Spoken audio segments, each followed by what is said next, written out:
Salut à toutes et à tous, j'espère que vous allez bien. Dans cette vidéo, d'abord, on va faire un petit tour sur les marchés. Ensuite, on parlera du pétrole, on parlera de ce qui se passe aux US, de ce qui se passe en Chine et des prévisions assez alarmistes de certains poids lourds des économistes. On commence par l'analyse graphique. Concernant les marchés, on peut voir que le pétrole se trouve aux alentours des 105-110 dollars. Je reviendrai dessus juste après. Le gold, lui, après une forte hausse en début d'année, se stabilise aux alentours des 52 500, ce qui reste relativement fort et toujours au plus près des plus hauts historiques. Pour le SP500, au moment où je vous parle, on peut voir que la dynamique baissière est vraiment en train de s'installer et qu'il a cassé de nombreux supports. Si on arrive à casser les 4200, ça va vraiment devenir compliqué pour les acheteurs. Concernant l'Eurostoxx, on peut voir qu'il est toujours dans un range depuis la mi-mars qui va de 3950 à 3700. On a une sorte de triangle de compression comme sur beaucoup d'actifs et matières premières en ce moment. Le CAC et le DAX, c'est à peu près la même histoire.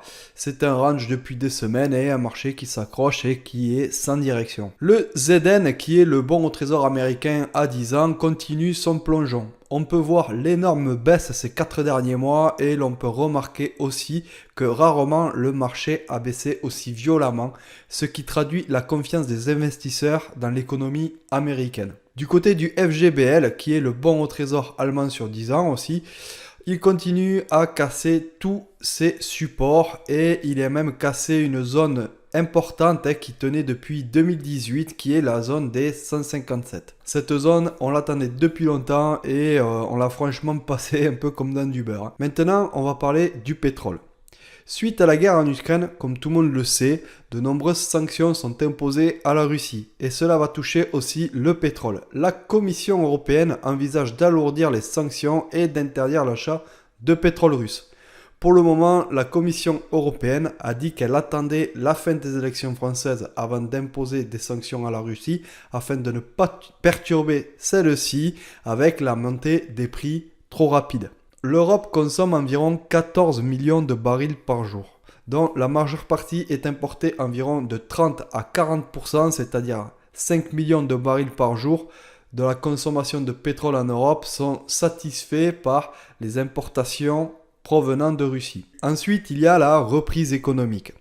Après le Covid, logiquement, les gens et les entreprises consomment plus. Le pétrole et les marchés n'est pas tout à fait prêts à une reprise économique aussi rapide. Au premier trimestre 2022, la demande mondiale continue de dépasser la production et des stocks de pétrole mondiaux sont tombés près de leur plus bas historique. Sur ce graphique qui représente la production mondiale par pays et par organisation, on peut voir que l'OPEP n'a cessé d'augmenter sa production depuis 2020.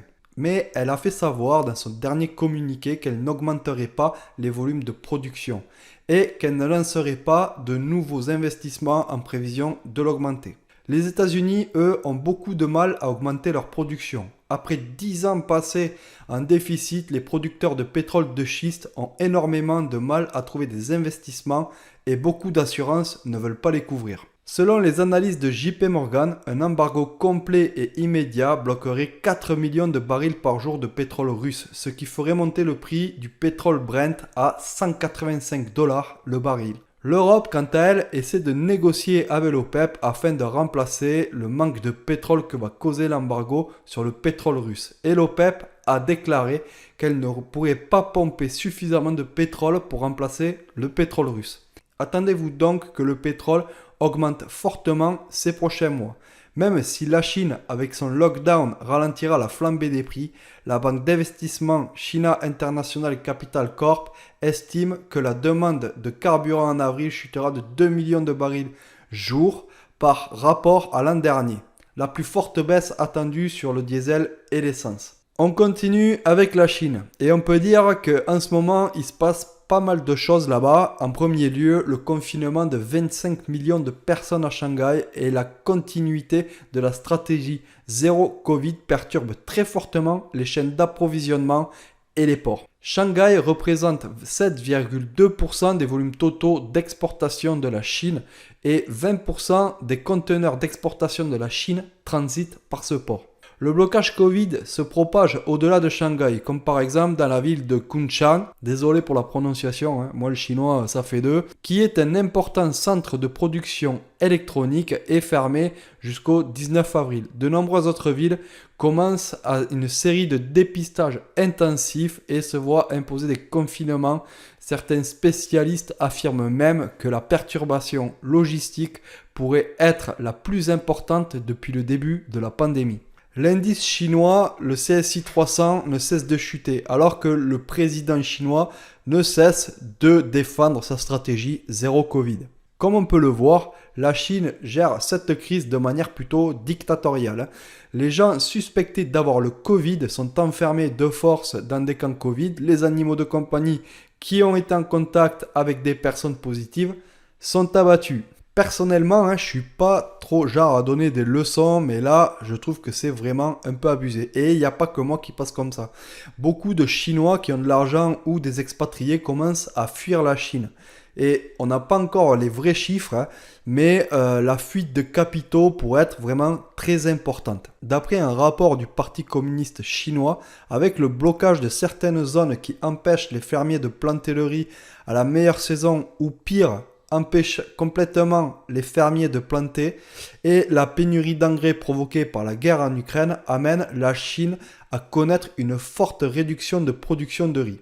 En plus de cela, la guerre en Ukraine aura un impact supplémentaire sur la Chine en raison de sa dépendance à l'égard d'environ 2 millions de tonnes de maïs ukrainien dont la majeure partie est utilisée comme aliment pour l'élevage et le bétail chinois. La chute de camionnage dans les régions rurales de 85% sur l'année n'aide pas non plus le prix des matières premières. Certains experts prévoient même une crise alimentaire majeure en Chine. Du côté des États-Unis maintenant, on peut voir que la croissance ralentit. Les biens immobiliers augmentent pour atteindre un prix médian de 375 300 $.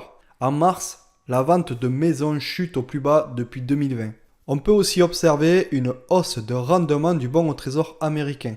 Selon l'économiste Peter Schiff, le risque d'un krach boursier ne cesse de croître. Le rendement du bon au trésor à 10 ans dépasse 2,9% et le rendement du 30 ans approche des 3%. Étant donné que le rendement obligataire augmente à mesure que les prix des obligations baissent, cela indique un grave déclin du marché obligataire. La dernière fois que les rendements obligataires étaient aussi élevés, c'était fin 2018. Les taux cibles des fonds fédéraux à l'époque étaient de 2,25% à 2,50%.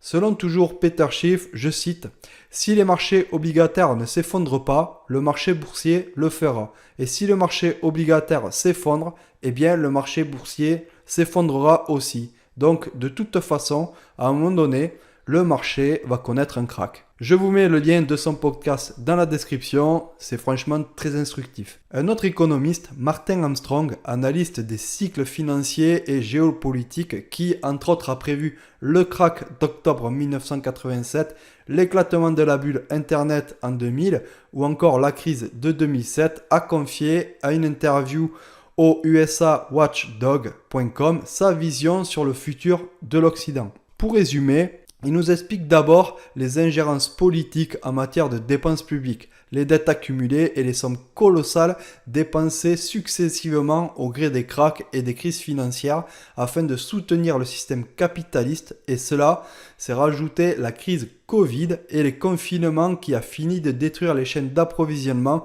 et qui a détruit de nombreux emplois et savoir-faire. Il nous explique aussi qu'en Europe, les banques centrales avec les taux négatifs asphyxient les fonds de pension qui ont besoin de 8% pour atteindre le seuil de rentabilité. Et si les fonds de pension font faillite, il y aura sans doute de forts soulèvements populaires, ce qui fragilise le pouvoir européen en place. Et ça, sincèrement, il n'y a pas que lui qui en parle, le FMI aussi en parle. Beaucoup de personnes ont peur qu'il y ait un krach financier ou monétaire tel qu'il y ait des soulèvements populaires assez violents. Il explique aussi la forte pression des Américains envers la Russie et la pression des Américains sur l'Europe pour imposer les sanctions à la Russie. D'après ce que dit Armstrong, les Américains essaient de pousser la Russie et l'Europe à la faute afin qu'un conflit éclate. Et si demain il y avait une guerre en Europe, l'économie américaine se verrait boostée, le dollar américain se renforcerait, et en conclusion il dit: nous ne reviendrons pas à la normale, le système s'effondre de l'intérieur, c'est comme la chute de Rome. Pour conclure, je vais vous fournir mon sentiment, comment je vois moi le monde et l'avenir des marchés. Alors déjà, ce sentiment n'engage que moi, hein, je n'ai vraiment pas toutes les informations, surtout au niveau de la guerre, je ne suis pas vraiment un grand spécialiste. Voilà, après il y a toujours un moment d'incertitude et il faut comprendre que même les grands analystes comme ça, comme on a pu voir, comme j'ai pu vous citer, eh bien ils peuvent se tromper et eux aussi n'ont pas toutes les cartes en main.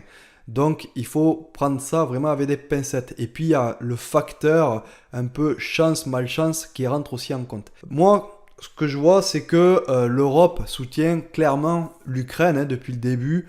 Il y a un gros biais envers l'Ukraine. Donc, donc voilà, on n'est pas prêt à faire la guerre non plus avec la Russie parce que avec toute la politique qu'ils ont mis en place, hein, c'est une politique européenne pour mettre en une sorte de gouvernement européen d'ordre mondial, etc. Bon, ça, tout le monde en parle, c'est plus du complotisme. Eh bien, ils sont presque arrivés à leur but et ça serait vraiment dommage de tout gâcher maintenant et de déclencher une guerre européenne, hein, qui se fragiliserait et qui ferait éclater toute la gouvernance européenne. Ça, c'est clair et net. Ensuite, la Russie, technologiquement, au niveau des armes, surtout au niveau des missiles hypersoniques, eh bien, ils sont beaucoup plus avancés que nous parce que nous, on les a pas et on ne sait pas les arrêter non plus. Donc, au niveau de ça, ben voilà, ils sont quand même pas mal en avance. Après, il y a quand même les États-Unis. Les États-Unis, on va pas se mentir, hein, leur commerce, leur fonds de commerce, c'est la guerre. Ils adorent ça, faire la guerre, surtout chez les autres. Et ils seraient capables de lâcher complètement l'OTAN s'il y avait une guerre et de ne pas rentrer en guerre pour nous aider, tout simplement.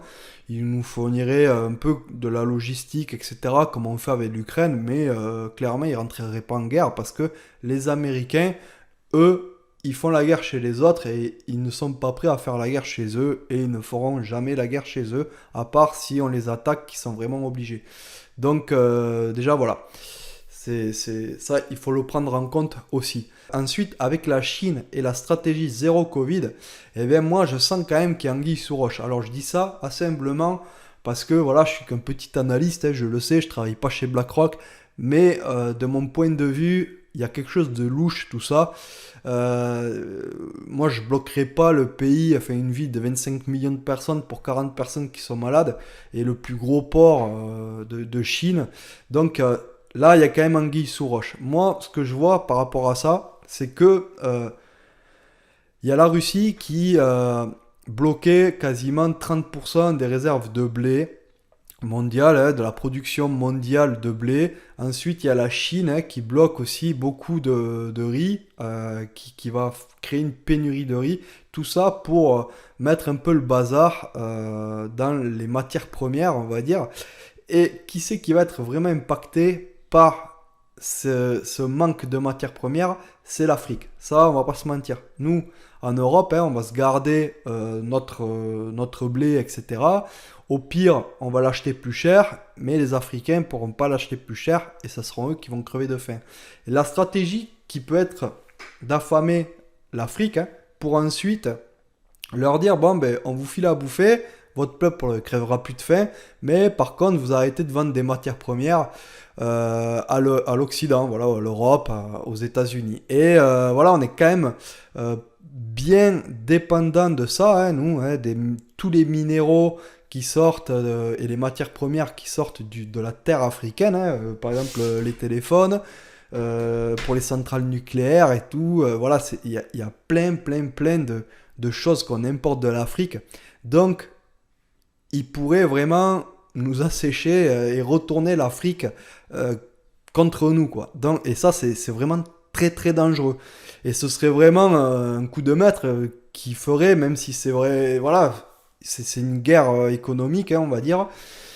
Et nous, le peuple, hein, nous on est au milieu. Alors après, j'ai un petit biais quand même, Parce que moi je vois pas la guerre, mais en même temps je vis en France, j'ai l'âge d'aller faire la guerre, donc je serais sûrement appelé s'il y a une guerre mondiale. J'ai une petite fille, etc.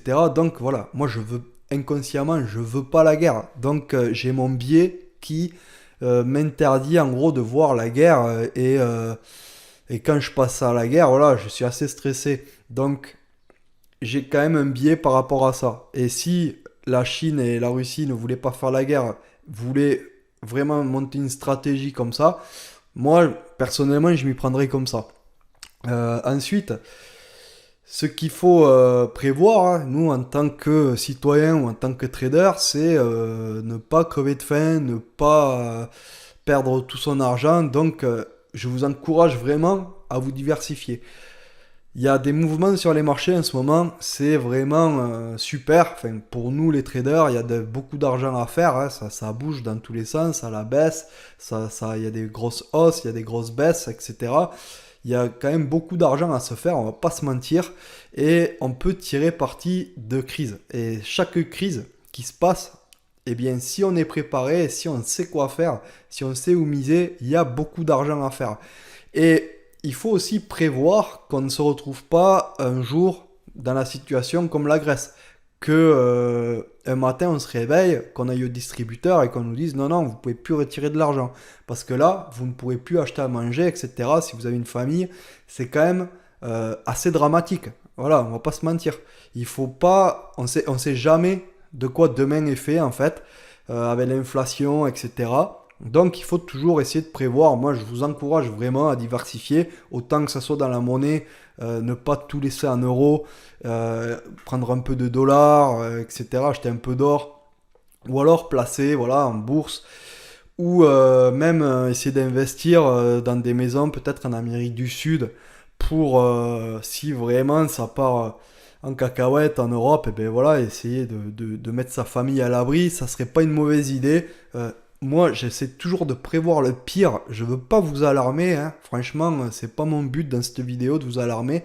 Mais, comme on dit, hein, comme on m'a toujours dit, il vaut mieux prévoir que guérir. Et voilà, c'était le mot de la fin. Donc, je vous encourage vraiment à y réfléchir. Et si vous avez des questions par rapport à ça, que vous voulez changer, etc., n'hésitez pas à m'envoyer un message, ça me fera très plaisir. Et on se retrouve dans la prochaine vidéo. A plus, ciao.